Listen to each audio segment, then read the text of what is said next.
Question first,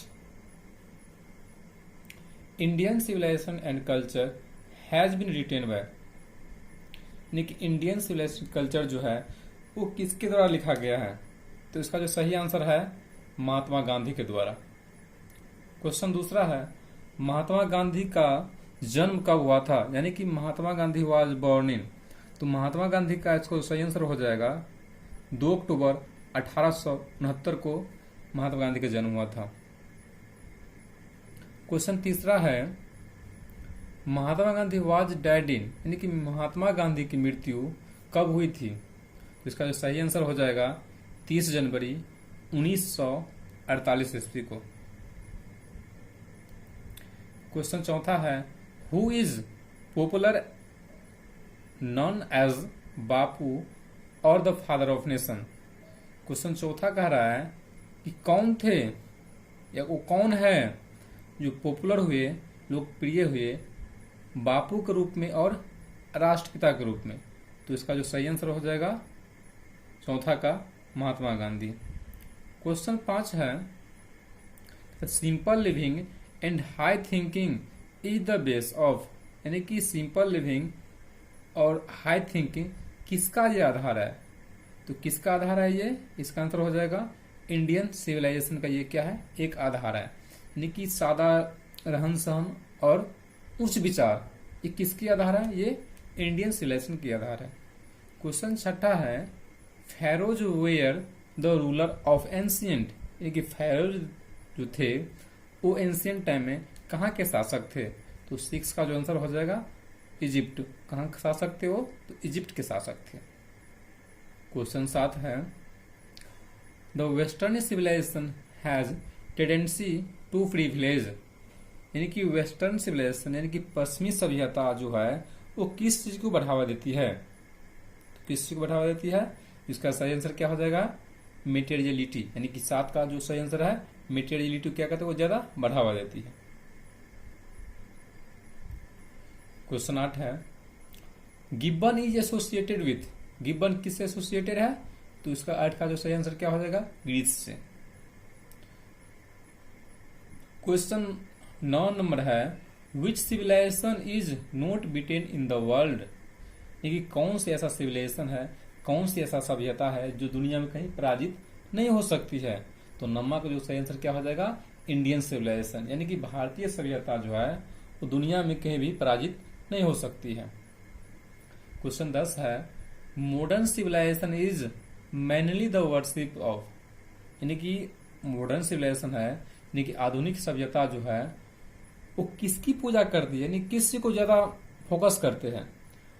10 का जो सही आंसर है मेटेरियल को, यानी कि मेटेरियल चीज को, यानी कि बहुत ये जो मॉडर्न सिविलाइजेशन है जो मेटेरियल थिंग्स को यानी कि भौतिक चीज को ज्यादा फोकस करती है, यानी उस पर ज्यादा ध्यान देती है, उसको बढ़ावा देती है।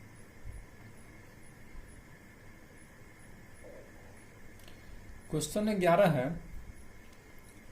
Wealth and luxurious do not make a dot dot man happy. इसका जो 11 का जो आंसर हो जाएगा, इसका आंसर हो जाएगा मेन। तो इसका आंसर हम समझते हैं 11 का। वो क्वेश्चन कह क्या रहा है? तो 11 क्वेश्चन कह रहा है, तो वेल्थ, वेल्थ का मतलब धन संपत्ति, and luxurious don't make a man happy, कहते किसी भी मनुष्य के पास ये नहीं है कि उसके पास ज्यादा दौलत है, ज्यादा धन संपत्ति, वो ज्यादा खुशी है, और किसी के पास पैसा नहीं है तो वो क्या है? गरीब है। ये इस पे डिपेंड नहीं करता है कि मेरे पास पैसा ज्यादा है तो क्या हूं मैं खुश हूं, और किसी के पास पैसा नहीं है तो वो क्या है? दुखी है। Happiness is depend on our mental condition, यानी कि खुशियां जो होती है हमारे सोच के ऊपर, हमारे विचार के ऊपर डिपेंड करती है, न कि पैसे और धन संपत्ति के ऊपर। तो 11 का जो आंसर क्या हो जाएगा? सही ओमेन हो जाएगा।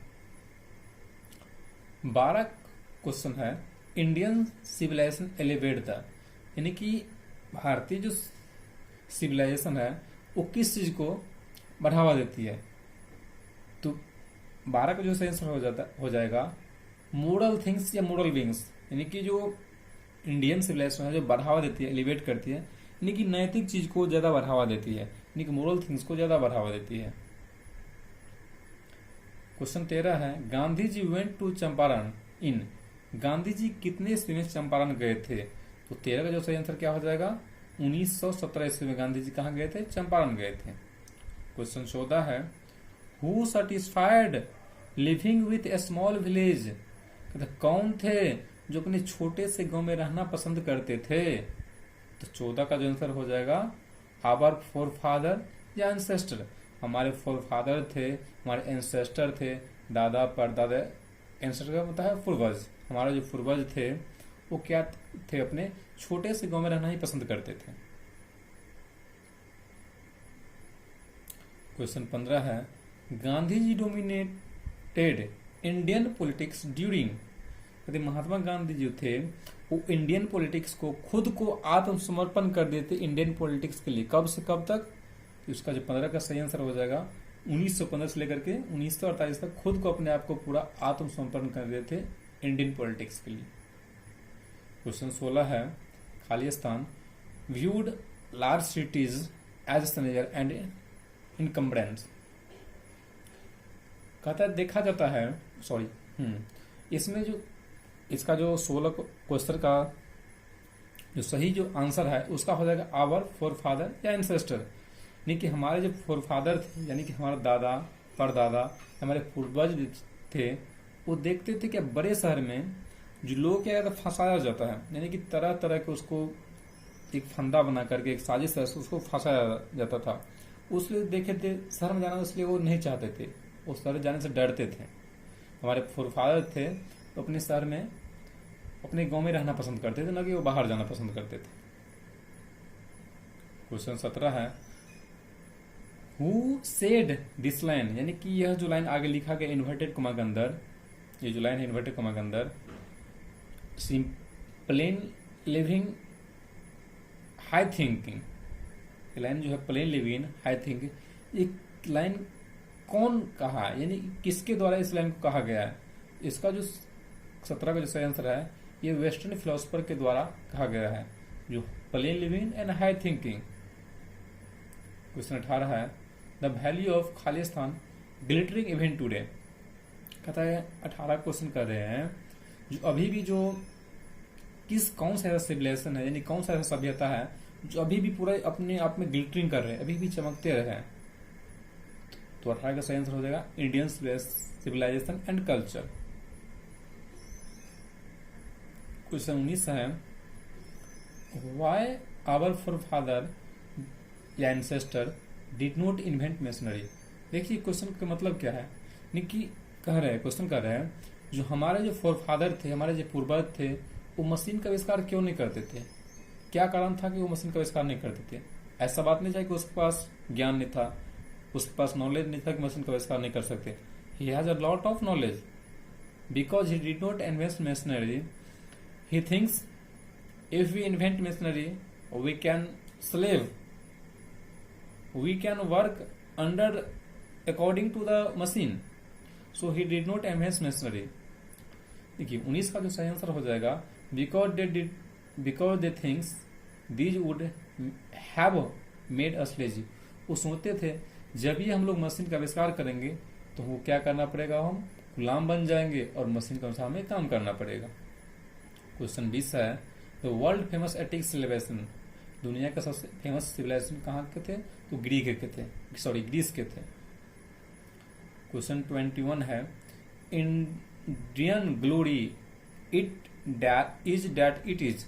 क्वेश्चन 21 है, Indian glory is that it is. कहता इंडियन का जो ग्लोरी है, जो गरिमा है, उसका शान शौकत है, जो अभी भी क्या है, इमूवेबल, मैंने कि क्या है, अभी अटल है, अभी भी अडिग है, कोई हिल डोल नहीं सकते हैं। चलिए क्वेश्चन 22 नंबर है, who said I am no hater of the west. कौन कहा था, यानी कौन कहा था जो मैं जो है नफरत नहीं करता हूं किससे? वेस्ट से। तो इसका जो सही आंसर 22 का हो जाएगा महात्मा गांधी। महात्मा गांधी जी को कहना था जो मैं वेस्ट से नफरत नहीं करता हूं, यानी कि वेस्ट का सभ्यता है, वेस्टर्न सिविलाइजेशन, वो उसके लिए सूट करता है, it is suitable for western. लेकिन हमारा सिविलाइजेशन जो है हम अपने लिए बेस्ट है, सबका अपना कल्चर अपने लिए बेस्ट होता है। तो कहते हैं अगर हम लोग उसको कॉपी कर लेते हैं अगर वेस्टर्न सिविलाइजेशन को, तो हम लोग क्या हो जाएगा, उसको बर्बाद हो जाएंगे हम लोग। तो वो सिविलाइजेशन ऐसा नहीं था कि वो नफरत करते थे। तो इसका सही आंसर क्या हो जाएगा, महात्मा गांधी। क्वेश्चन 23 है, मैं एक्सपेरिमेंट विथ ट्रूथ, ये जो बुक है जो महात्मा गांधी के द्वारा लिखा गया है, जो क्या है एक ऑटोबायोग्राफी है, जो खुद के एक होता है बायोग्राफी, एक होता है ऑटोबायोग्राफी। ऑटोबायोग्राफी वह होता है जो खुद के बारे में लिखा हुआ रहता है, उसे कहता है ऑटोबायोग्राफी। तो मैं एक्सपेरिमेंट विथ ट्रूथ क्या है, एक ऑटोबायोग्राफी है जो किसके द्वारा लिखा गया है, महात्मा गांधी के द्वारा। जो 23 का सही आंसर क्या हो जाएगा, महात्मा गांधी। क्वेश्चन 24 है, the mind is a restless, इस खाली स्थान में हो जाएगा word, the more it gets the more it wants but remain unsatisfied. देखिए 24 का आंसर तो हो जाएगा वर्ड, लेकिन इस क्वेश्चन का अर्थ समझिए, ये क्वेश्चन कह क्या रहे हैं। It is very important question for your exam. The mind is a restless bird, यानी मनुष्य के जो दिमाग होते हैं एक बेचैन पक्षी की तरह होती है, और जितना वो पाएगा उतना चाहता है और उसको चाहत बढ़ता है, लेकिन तब पर भी क्या कहते हैं, असेटिस्फाइड, यानी असंतुष्ट रहते हैं, तभी वो संतुष्ट नहीं रहते हैं। जितना पाएगा उतना चाहेगा। आज मैं बाइक पर चढ़ा तो कल मेरा मन होगा कार पर चढ़े, परसों से भी महंगी गाड़ी पर चढ़े, परसों इससे भी आगे इस पे चढ़े, लेकिन तब पर ही मनुष्य के कभी क्या हो सकते हैं, संतुष्ट नहीं हो सकते। आज मुकेश अंबानी भी है तो he is also not satisfied, he also think I am the richest person in the world. आज मुकेश अंबानी सोचते होंगे कि मैं भी क्या हूँ, मैं भी वो भी चाहता हूँ कि मैं दुनिया का सबसे धनी आदमी बनूं। चलिए क्वेश्चन 25 है, यंग इंडिया रिटेन बाय, यानी यंग इंडिया किसके द्वारा लिखा गया है, तो 25 का सही आंसर क्या हो जाएगा, महात्मा गांधी के द्वारा। तो देखिए ये चैप्टर सबसे फर्स्ट चैप्टर है जो आपको रेनबो पार्ट 2 का इंडियन सिविलाइजेशन कल्चर का ऑब्जेक्टिव था, जो कि बहुत इंपोर्टेंट ऑब्जेक्टिव क्वेश्चन जो है वो हम चुन के इसमें लिखे थे, यानी कि एनसीईआरटी के जो भी इसमें ऑब्जेक्टिव क्वेश्चन थे जो आपके एग्जाम के लिए इंपोर्टेंट है, उसको हमने इसमें छांट के क्वेश्चन को अरेंज किया है, और ये आपको एग्जाम के लिए बहुत बेनिफिट होगा। अगर इस चैप्टर का आप अगर पीडीएफ चाहते हैं तो डिस्क्रिप्शन में आपको एक व्हाट्सएप लिंक मिलेगा, एक नंबर मिलेगा, उस पर आप कांटेक्ट करके इसका पीडीएफ भी ले सकते हैं। थैंक यू, मिलते हैं फिर नेक्स्ट वीडियो में।